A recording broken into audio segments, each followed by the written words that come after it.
Hi, I'm Mitch Gallagher from Sweetwater. This time out, we're checking out the latest firmware update for the very popular Quad Cortex from Neural DSP. Let's get started.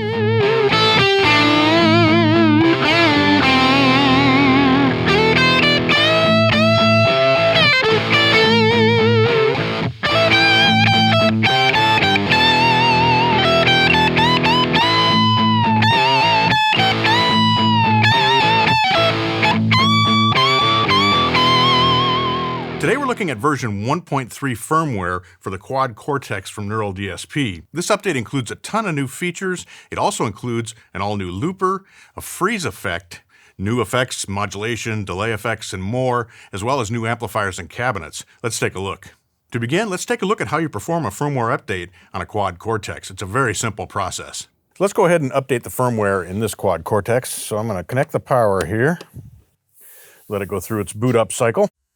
I will give you one pro tip here. Anytime you do any kind of firmware update on pretty much anything, it's always a good idea to back up all your data first so that you don't lose anything if there are any problems with the update.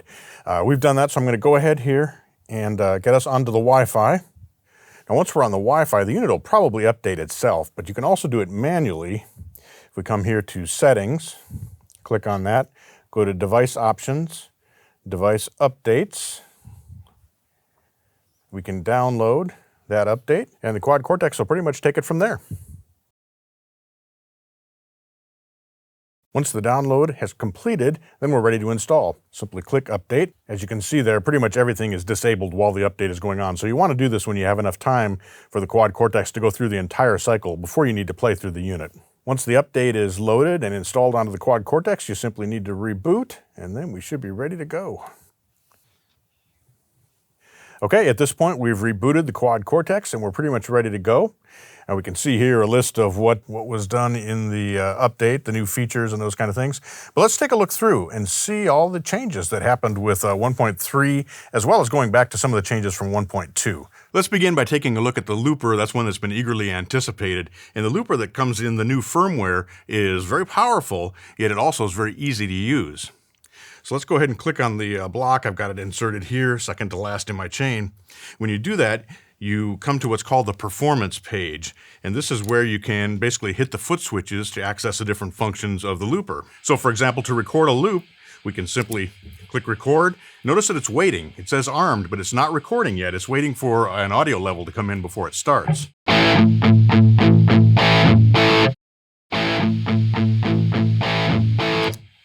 Play, stop is under this button. We've got a reverse function.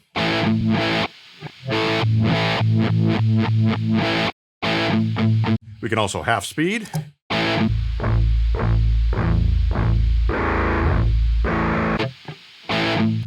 And we can play the loop in one-shot mode where it just goes through the loop once and then stops.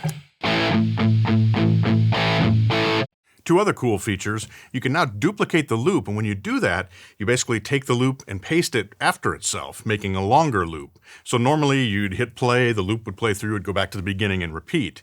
In this case, when you're using duplicate, you add a second version, if you will, of the loop on the end, so it'll go through both of those before it loops back, and you can do that for any number of iterations. You can also punch in, which allows you to basically erase and play over a section of the loop. Beyond the controls we see here in the performance view, we have the parameter view, and we have 3 pages here.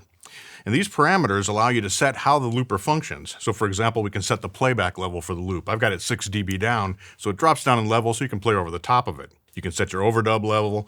You have high pass and low pass filters, so if the bass starts to build up, you can drop that down a little bit. And this threshold control is very important. Remember I showed you when you hit the record button, it actually is armed and it waits for audio to come in. This sets the threshold level for that incoming audio. So what you want to do is set that threshold up so when you start playing, it engages the recording function. This is great because you don't actually have to hit the button, just arm it, it'll wait for the audio to come in, start playing, and you're good to go. On page 2 of the parameter view, we have 3 different switch settings here: record mode, overdub mode, and punch mode, and all those can be either toggle or momentary. When they're set to toggle, you push the switch to engage, and you push again to turn it back off. That's the way you normally think of a looper working. In momentary, those functions are only active while you hold the switch down, so you can use them just long enough to insert, say, a single note, or if you just want to drop a passage in or a quick overdub during a section of the loop, you can do that with that momentary mode. Another important control on this page is the routing mode control. And this sets how the looper basically functions in the signal path. When it's set to grid as it is now, the looper shows up as one of the blocks inside the grid. We can also set that so that the looper is active on a specific input, for example, or a specific output. So you can determine where the loop is coming from, where it's accepting audio from. On page 3 of parameter view, we have the quantize control. And in this mode, the Quad Cortex will automatically line up your playing along with the clock inside the unit. And of course, we can also set things up to start with MIDI clock using this control. Where you place the looper in your signal path will have a big impact on what it's doing. In this case, I've got it at the end of the signal path, so it's after my amplifier and after my speaker, so we're getting the full signal being recorded into the loop. We could take that looper and move it to the beginning of the signal path, and in this case, the loop will play through the amplifier and the speaker. And this is great for auditioning different presets, trying different amplifiers, trying different effects, because you can just set that loop to play and then try all your different settings and devices and things in your signal path and hear what each one does when you're playing that loop. Other cool features of the looper include the fact that if you have loopers in multiple presets, you can switch among those presets and the loop will keep playing uninterrupted as you change from preset to preset. This allows for seamless performance with loops even when you're changing presets. One final feature for the looper is that it's fully MIDI controllable. So if you're using MIDI to access different functions and parameters inside your Quad Cortex, you can also use MIDI to control the looper. Now let's take a look at freeze. Freeze basically functions by recording a snippet of audio and repeating it, giving you a pad to play over. It's actually easier to hear than it is to describe what it does. Let's go to stomp view. Freeze is here under foot switch A. Now I'll play a chord, hit freeze, and it'll hold that chord for me and I can play over the top of it.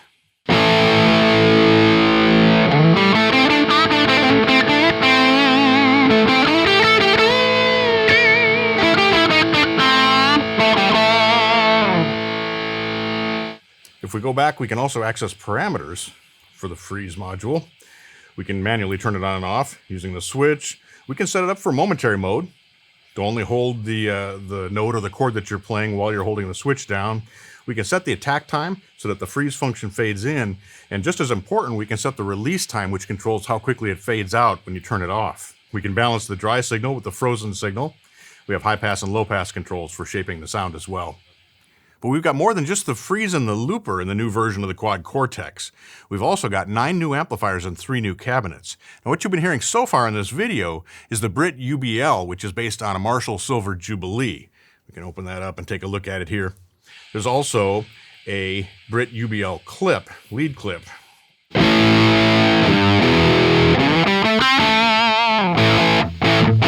Those are great sounding British style amplifiers. We also have 2 versions of the Vox AC15 style amplifier. There's the UK C15 Boost and the UK C15 Normal. Let's listen to those. And I'm going to change the speaker cabinet, in this case, to the matching cabinet for those, which is the UK C15 Blue.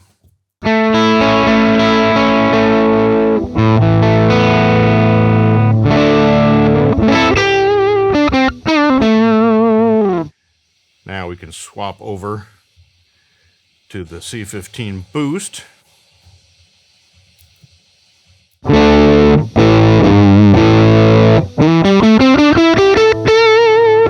Bring up the top, turn down the tone cut the bass.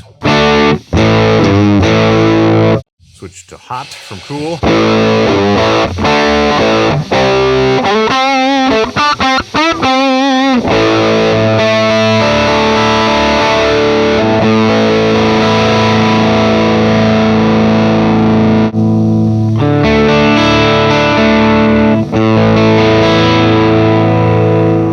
Have an American style black panel amplifier, a 15 watt that originally came with a 1x10. So we can call that up here. Go to change device. There it is right there. Done. And let's go ahead and pair it with its matching cabinet, which is a 1x10 with a C10R speaker.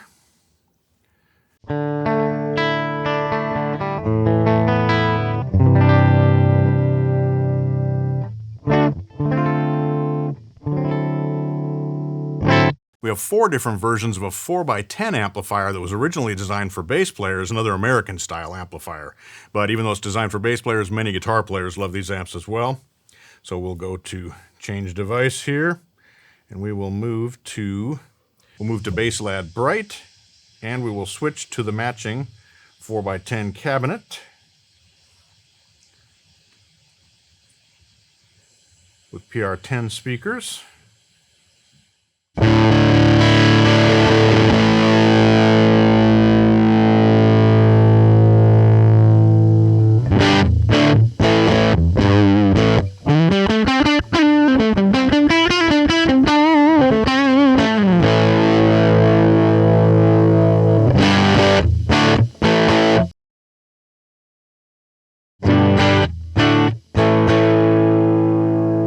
In addition, we have 3 other voicings for this same amplifier. The Bass Lad Bright jumped between the normal and the bright channels, and then the normal and the normal jumped as well.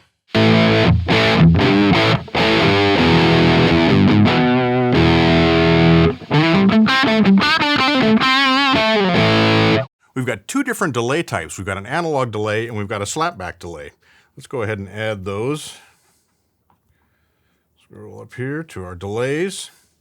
We've got mono and stereo versions. Here's the stereo version of the analog delay.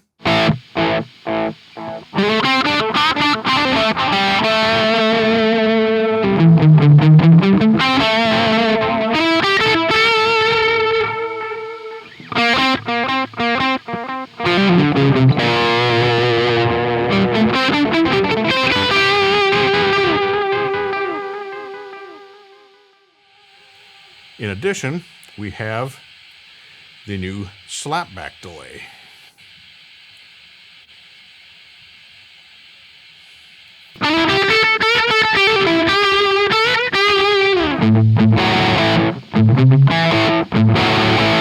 We have 8 new modulation effects included in version 1.3 of Quad Cortex software as well. So let's switch over here, change device. We'll go to modulation this time. The Chief CE2W is based on a classic Boss chorus.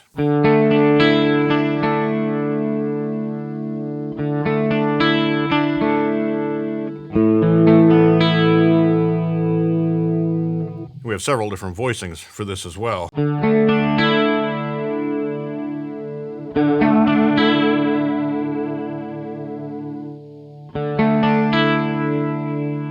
We have a new 2290 style chorus as well. Let's jump to that.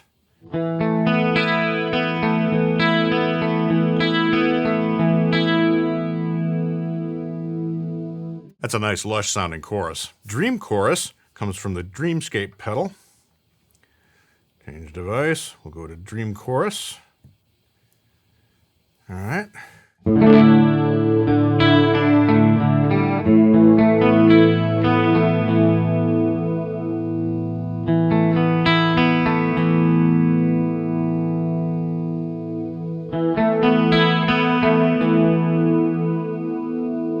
And we also have the new MX flanger.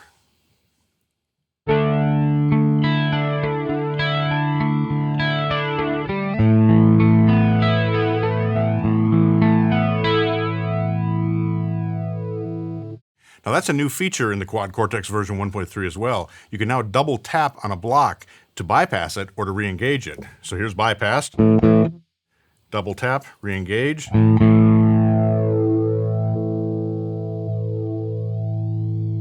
Very fast way to access things if you're working on the touch screen. There are so many other new features in version 1.3 of the Quad Cortex. There's that double tap bypass that I just showed you. You can also now lock the screen as well as the master volume, so if you're on stage, you don't accidentally make changes. We now have control over the LEDs as well, both the intensity of the light from the LED, and you can also bypass the light from the tap tempo. Other features include the ability to mute and bypass on the outputs. And now in the tuner, when we hold this and jump over to the tuner screen, we now have a display of the cents that were in or out of tune as well. There's a new sync function for all the modulation effects, whether to tap tempo or to MIDI. We've got support for MIDI clock over the DIN jack on the back panel, and lots more. This is a huge update. The looper obviously is a big deal. The freeze function is a big deal. All those new amps and cabs, new effects, but all these functions as well add up to an even more powerful Quad Cortex. I hope you've enjoyed this look at the new version 1.3 update for the Quad Cortex. Really adds even more power to an already super powerful guitar processor. Thanks for joining me today. I'm Mitch Gallagher from Sweetwater.